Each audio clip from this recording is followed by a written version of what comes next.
Metz from Wagner, Oklahoma. And I'm Tina Metz from Wagner, Oklahoma.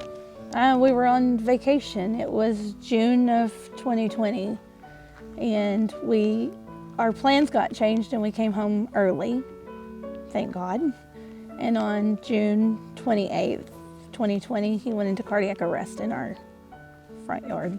No warning. My heart rate was 286, and we were moving couches, and we were at my brother-in-law's. And I walked back home. She was in the doorway. I said, "Hey, this isn't good." And she thought we dropped the couch. And I went and laid in bed and got some aspirin, and that's when it all started. Went into cardiac arrest, and they took me to the ambulance, and they shocked me when I got in there. He doesn't remember a lot from that day. I followed the ambulance to the hospital, and he had died several times on the way there. Life flight was too far out, so they had to just keep going by IMSA. He was taken into surgery immediately. 4.5 hours later, I had no word. The doctor came in and said that it didn't look good. So from that moment on, it was touch and go for the rest of the 11 days that we were there. I didn't have a lot of time to think about anything other than him and where my kids were. And so I wasn't thinking about him not being here tomorrow. He worked in law enforcement, so that wasn't an issue that came to mind until he had major surgery on the 1st of July, I think. It was the 1st of July. And the doctor came in and said that he couldn't do any more and that he would need a life vest. It weighs about 50 pounds and it keeps his heart in rhythm. And the insurance denied it. So for 3 days, he was in cardiac arrest several more times until we could get insurance to approve surgery. And when we did, then he got a ICD placement, which is under his arm. But from that point, he wasn't able to work any longer. He wasn't vested in the police department that he was in, so he was only on medical leave so long, and then from that point, we had no income from him. And then that's when we realized we had to do something. We had small kids at the time, so our goal was to figure out what we had to do, and he didn't want to talk about it, but we had to. It was to that point. The doctor said there was no more that they could do. Yeah, it's just hard to talk about. You don't want to think about it again.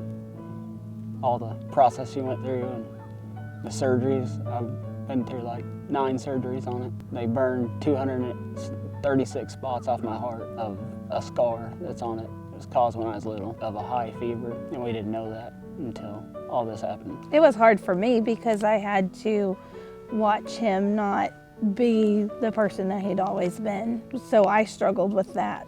And then I struggled with the one that had to make all of the decisions at that point for our kids and our family. And then the doctor was asking questions and he would need surgery, and they would come to me and they're like, "You have to say yes or no." And my only option was to say yes, because my other answer was, what happens if I say no? And they said he will not live. And so for 11 days, he really didn't know anyone or anything in that time span. In the first year, we spent every holiday in the hospital for the first year. We didn't discuss in full detail with them, so they really didn't know how serious it was. They just knew Dad was sick. And it wasn't until the second major surgery that he had that our kids really realized that he's not the same person he was. Because at that point he could no longer drive and he couldn't walk more than 5 feet, and there was no way he would be able to return to work. So our kids started noticing things, and then they had questions of why can Dad not do what he did before, and that was hard on him emotionally. seeing the kids want to do things and he wasn't able to. I actually graduated high school with Jason, and we needed to get some things in order.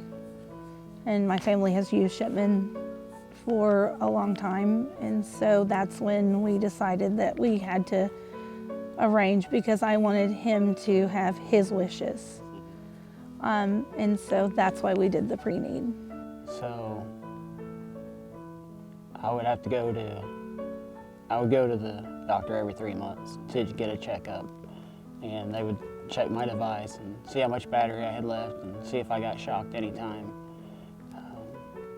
I had to do mobility skills of walking, like talking to people, talking to the doctors. And this is the first year that he's been healthy enough to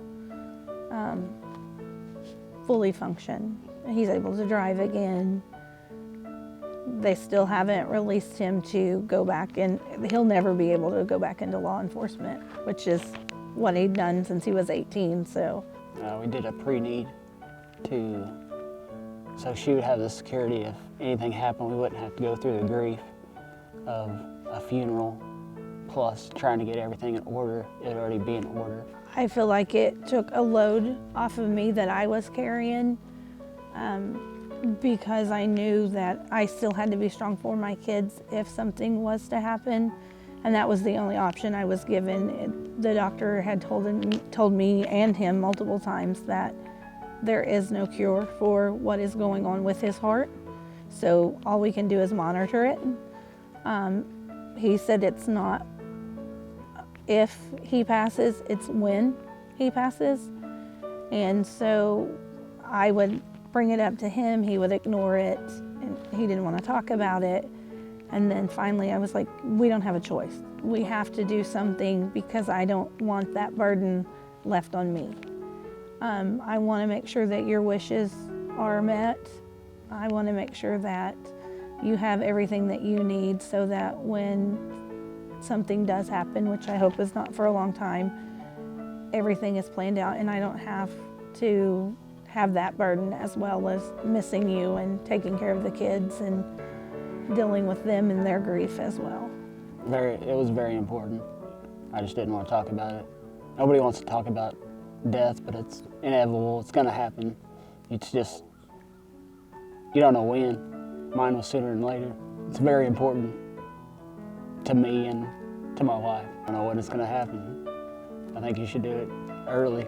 I agree. I think the earlier you do it, the better you are, because unexpected things happen. He was moving a couch, and between that time and 11 days later, he'd been in cardiac arrest 15 times. The only reason I'm here is because of God.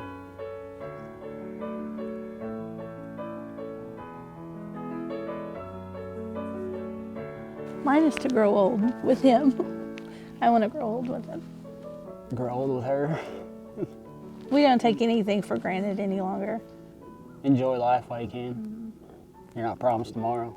We were busy before, and our careers got in the way of a lot of things that we wanted to do, and we now slow down and take time and do what we're supposed to, because we realize that tomorrow's not promised. Pre-need for your family. It's much easier. It takes a ton of burden off your loved ones that are left behind. I know he lost his mom in April of this year, and there was no pre-need in place.